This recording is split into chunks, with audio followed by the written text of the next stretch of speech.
Pada malam hari tanggal 19 Februari tahun 1994, Rumah Sakit Umum Riverside di California menerima seorang pasien yang segera mengubah malam itu menjadi mimpi buruk yang tak terlupakan. Pasien itu adalah Gloria Ramirez, seorang wanita berusia 31 tahun, yaitu ibu dari dua anak yang sedang berjuang melawan kanker serviks stadium lanjut. Apa yang terjadi di ruang gawat darurat malam itu tidak hanya mengejutkan staf medis, tetapi juga meninggalkan jejak misteri yang belum bisa dijelaskan secara ilmiah hingga hari ini. Gloria bukan hanya datang untuk mencari pertolongan medis, ia datang membawa sesuatu yang lebih dari sekedar penyakit. Ia membawa bencana. Apa yang sebenarnya terjadi? Tapi sebelum masuk ke ceritanya, jangan lupa klik tombol like and subscribe channel ini dan sebarkan video kami ke teman-teman kalian ya. Sekarang kita mulai masuk ke ceritanya. Gloria Ramirez dikenal sebagai sosok yang ceria dan penyayang. Ia tinggal di Riverside bersama kedua anaknya dan menjalani hidup seperti kebanyakan orang lainnya. Meskipun ia mengidap kanker, Gloria tetap berusaha tampil kuat di depan anak-anaknya dan keluarganya.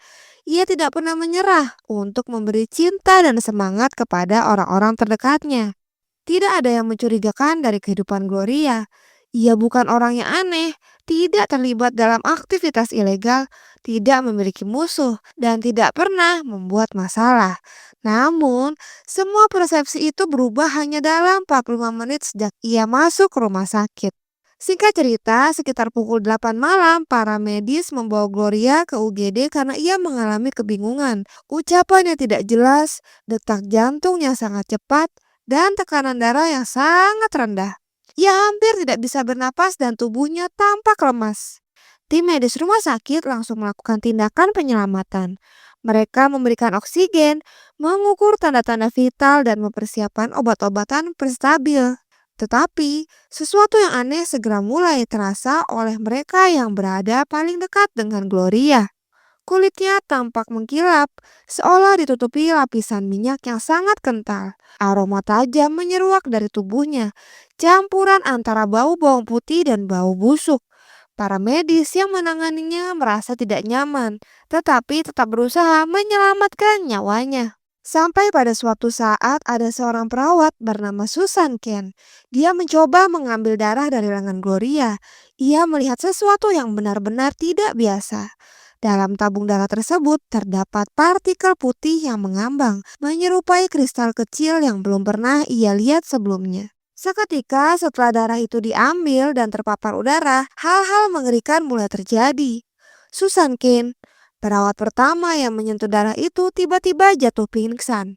Hanya beberapa detik kemudian, Dr. Humberto Ochoa yang memimpin upaya resusitasi mulai merasa mual, kepalanya pening dan ia pun ambruk di lantai. Terapis pernapasan Maureen Welch juga tumbang, tak sadarkan diri dan itu pun belum selesai.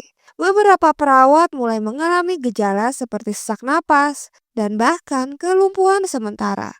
Salah satu perawat harus dirawat di ICU selama 2 minggu. UGD yang tadinya sibuk menangani kasus medis mendadak berubah menjadi zona bencana. Alarm darurat berbunyi. Para pasien lainnya dipindahkan ke lorong, seluruh UGD dievakuasi. Petugas hazmat dipanggil dan malam itu, dalam hitungan menit, sebuah rumah sakit berubah menjadi medan kekacauan.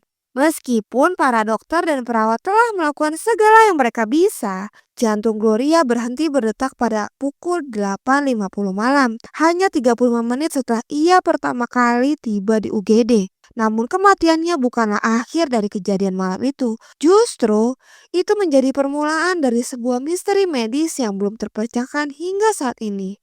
Karena ketika tubuhnya mulai mendingin, pertanyaan-pertanyaan besar mulai bermunculan. Bagaimana mungkin satu orang bisa menyebabkan kerusakan fisik pada begitu banyak orang hanya melalui kehadirannya di ruangan, tanpa menyentuh mereka, tanpa menyebarkan infeksi, tanpa alat atau senjata? Apa yang sebenarnya terjadi di tubuh Gloria Ramirez? Singkat cerita, tubuh Gloria dibawa ke ruang otopsi khusus. Karena kejadian sebelumnya yang sudah membuat kekacauan di IGD, para ahli forensik menggunakan pakaian pelindung lengkap dan ruang tertutup rapat untuk meminimalisir resiko paparan. Tim hazmat bahkan menyegel sebagian rumah sakit dan melakukan dekontaminasi besar-besaran. Namun hasilnya mengecewakan guys, tidak ditemukan radiasi, tidak ada penyakit menular, tidak ada racun udara, dan tidak ada senyawa kimia yang dikenal dalam tubuh Gloria yang bisa menjelaskan fenomena tersebut. Dan tidak ada juga jejak senyawa kimia berbahaya dalam jumlah yang bisa menyebabkan efek fisik akut seperti kejang atau pingsan pada orang dewasa sehat. Namun kenyataannya itulah yang terjadi. Lalu, dari mana datangnya efek beracun itu? Akhirnya, satu-satunya penjelasan yang ditawarkan secara resmi dalam sebuah teori bahwa Gloria mungkin menggunakan dimetil sulfoksida, sebuah pelarut industri yang juga digunakan secara informal oleh sebagian orang sebagai penghilang rasa sakit. Dimetil sulfoksida atau DMSO bisa dibeli tanpa resep di beberapa tempat pada tahun 1990-an dan konon digunakan oleh penderita kanker untuk mengurangi rasa nyeri. Menurut teori ini, Gloria mengoleskan DMSO ke kulitnya karena metabolisme tubuhnya yang terganggu oleh kanker. DMSO tersebut berubah menjadi dimetil sulfon atau DMSO2, yaitu partikel kristal putih yang terlihat dalam darahnya. Lalu, dalam kondisi UGD dengan suhu yang sangat tinggi, oksigen tinggi, dan kombinasi obat, sulfon itu berubah lagi menjadi dimetil sulfat atau DMSO4, gas yang sangat beracun. Dimetil sulfat dikenal mampu menyebabkan gejala seperti kejang, pingsan, sesak napas, dan bahkan kematian bila terpapar dalam konsentrasi tinggi. Kedengarannya sih masih masuk akal ya. Namun masalahnya adalah tidak ada satupun ilmuwan yang berhasil menciptakan kembali reaksi kimia tersebut di laboratorium. Tidak ada bukti bahwa DMSO bisa berubah menjadi gas dimetil sulfat hanya dengan prosedur medis standar. Selain itu, jika benar DMSO adalah penyebabnya, mengapa hanya beberapa staf yang terkena dampaknya? Mengapa bukan semua orang yang berada di ruangan itu? Dan mengapa tidak semua orang menunjukkan gejala yang sama? Beberapa pertanyaan dan sedikit jawaban. Keluarga Gloria juga membantah teori tersebut. Mereka bersikeras bahwa Gloria tidak pernah menggunakan DMSO dalam bentuk apapun. Mereka percaya bahwa pemerintah dan rumah sakit sedang menutupi sesuatu. Di sisi lain, beberapa orang percaya bahwa mungkin ada zat kimia lain yang terlibat yang tidak terdeteksi dalam pengujian standar. Mungkin Gloria bekerja atau tinggal di tempat yang terpapar bahan kimia industri berbahaya. Mungkin juga ada kelalaian dalam penanganan limbah medis atau exposure radiasi yang tidak dilaporkan. Yang lain bahkan mengangkat kemungkinan konspirasi bahwa rumah sakit sedang menutupi kecelakaan laboratorium atau bahwa Gloria digunakan sebagai kelinci percobaan tanpa sepengetahuannya. Tidak ada bukti nyata yang mendukung teori-teori ini, tapi kekosongan informasi resmi justru memberi ruang bagi spekulasi liar yang berkembang. Gloria akhirnya dimakamkan di sebuah makam tak bertanda karena tubuhnya begitu terkontaminasi sehingga tidak bisa dikuburkan dengan prosedur biasa. Keluarga berduka bukan hanya karena kehilangan, tapi karena nama Gloria dicemari oleh julukan media, yaitu The Toxic Lady, wanita beracun. Selama bertahun-tahun mereka berjuang untuk membersihkan namanya. Mereka mengajukan gugatan hukum, mendesak penyelidikan lanjutan, dan menolak menerima penjelasan resmi yang menurut mereka lemah. Sayangnya tidak ada penyelesaian yang benar-benar tuntas. Publik pun lambat laun melupakan kisah ini. Tapi tidak bagi para staf rumah sakit yang masih menderita efek jangka panjang dari kejadian malam itu. Tidak bagi keluarga Gloria yang masih mencari keadilan. Dan tentu saja tidak bagi para peneliti yang masih kebingungan atas kasus medis yang sampai hari ini tetap menjadi teka-teki.